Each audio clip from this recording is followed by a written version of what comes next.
गांधी जी से मेरा अच्छा बात हुआ और एक विषय हमने रिक्वेस्ट किया है और बाकी विषय में भी बात किया है। हम तो चाहते हैं कि कांग्रेस और बाकी ऑपोजिशन पार्टी से हम लगातार बातचीत करते रहें और तालमेल करके काम करें। नमस्कार, न्यूज फॉर नेशन देख रहे हैं आप। आपके साथ मैं हूं राजनंदिनी। संसद में मॉनसून सत्र के दौरान सत्ता और विपक्ष के बीच में गतिरोध लगातार जारी है।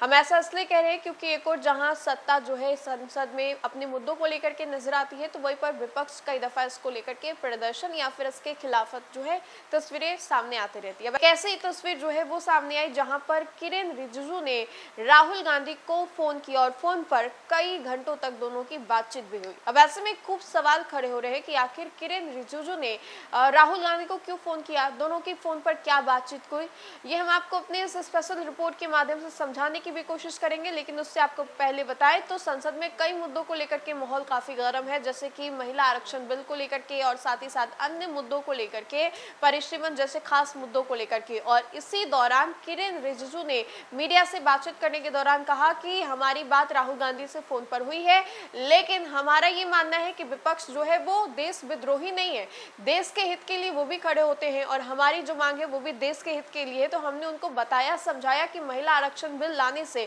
महिलाओं के बीच में एक अच्छा माहौल, एक अच्छा वातावरण बनेगा। साथ ही साथ उन्होंने परिसीमन को लेकर के भी कहा और कहा कि इन सब मुद्दों को लेकर के हमने राहुल गांधी से बातचीत की, उनको समझाने की कोशिश की है कि आप लोग विपक्ष है और हम सत्ता में हैं, तो मिलजुल करके काम करेंगे तो बेहतर होगा। अब फोन पर दोनों की हुई इस बातचीत को लेकर के संसद के बाहर अलग बयान दिए जा रहे हैं। हम अपने इस स्पेशल रिपोर्ट के माध्यम से आपको समझाने की कोशिश करते हैं। संसद के मानसून सत्र के दौरान सत्ता और विपक्ष के बीच गतिरोध जारी है। इस गतिरोध के बीच संसदीय कार्य मंत्री किरेन रिजिजू ने राहुल गांधी से फोन पर बात की। इसके बारे में किरेन रिजिजू ने जानकारी दी। सूत्रों के अनुसार दोनों नेताओं के बीच परिसीमन और महिला आरक्षण विधेयक को लेकर चर्चा हुई और विपक्ष से समर्थन देने की मांग की। बताया जा रहा है कि इस पर रिजिजू ने कहा कि महिला आरक्षण लागू नहीं होने से महिला समाज में नाराजगी बढ़ेगी। रिजिजू ने कहा कि परिसीमन पर समर्थन मिलने से महिला आरक्षण विधेयक लागू करने में मदद मिलेगी। राहुल गांधी जी से मेरा अच्छा बात हुआ और एक विषय हमने रिक्वेस्ट किया है और बाकी विषय में भी बात किया है। हम तो चाहते हैं कि कांग्रेस और बाकी ऑपोजिशन पार्टी से हम लगातार बातचीत करते रहें और तालमेल करके काम करें। हम एक दूसरे के विरोधी हैं, दुश्मन तो नहीं है ना, तो देश हित में हम सब मिलके काम करें।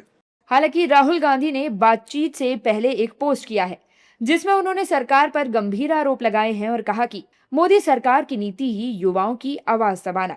जिस प्रकार से राहुल गांधी सरकार पर हमलावर हैं, ऐसे में क्या विपक्ष सरकार को परिसीमन और महिला आरक्षण विधेयक पर समर्थन देने को तैयार होगा? खैर, इस गतिरोध के बीच जानते हैं कि ये बिल है क्या। परिसीमन का मतलब लोकसभा और विधानसभा सीटों की संख्या और सीमा तय करना है। 1976 से सीटों के बंटवारे पर रोक लगी हुई है, जिसे 2001 और फिर 2026 तक बढ़ाया गया। 2026 के बाद नई जनगणना के आधार पर परिसीमन का रास्ता खुल सकता है। कई राज्यों को डर है कि जनसंख्या नियंत्रण में सफलता के बावजूद उनकी लोकसभा की सीटें कम हो सकती हैं, जबकि अन्य राज्यों में बढ़ सकती हैं। परिसीमन से महिला आरक्षण कानून का क्या संबंध है, जिसको लेकर चर्चा हो रही है। 2023 में संसद ने नारी शक्ति वंदन अधिनियम यानी महिला आरक्षण कानून पास किया। इसके तहत लोकसभा और विधानसभा में 33% सीटें महिलाओं के लिए आरक्षित होने की बात कही गई। लेकिन कानून में साफ लिखा है कि इसे लागू करने से पहले नई जनगणना और उसके बाद परिसीमन होना जरूरी है। यानी जब तक परिसीमन नहीं होगा, महिला आरक्षण भी लागू नहीं हो सकता। ऐसा भी बताया जा रहा है कि राहुल गांधी की ओर से कहा गया है कि वो पहले अपनी पार्टी और सहयोगी दलों से चर्चा करेंगे। इसके अलावा इस मुद्दे पर ऑल पार्टी मीटिंग में भी चर्चा होगी। चर्चा के बाद कांग्रेस सरकार को अपना रुख बताएगी। लेकिन परिसीमन और महिला आरक्षण विधेयक का मुद्दा अभी एकदम से चर्चा में क्यों आया? संसद के मानसून सत्र के दौरान विपक्ष कई मुद्दों पर सरकार को घेर रहा है। इसी बीच किरेन रिजिजू ने राहुल गांधी से फोन पर बात कर परिसीमन पर समर्थन देने का आग्रह कर दिया। सरकार का तर्क है कि अगर परिसीमन आगे बढ़ेगा तो महिला आरक्षण लागू होने का रास्ता साफ हो। तो अब निगाहें इस बात पर हैं कि फोन की यह राजनीति आखिर संसद तक पहुंचती है या नहीं। बाहर कैमरों के सामने आरोपों की बरसात है, भीतर समर्थन की तलाश जारी है। विपक्ष सरकार को लोकतंत्र का पाठ पढ़ा रहा है। सरकार विपक्ष को महिला आरक्षण की याद दिला रही है। चर्चा ये भी है कि परिसीमन को लेकर 16 से 18 अगस्त को विशेष सत्र बुलाने की तैयारी भी है। दिलचस्प बात यह है कि जिस संसद में बहस होनी चाहिए वहां हंगामा ज्यादा और संवाद कम दिखाई दे रहा है।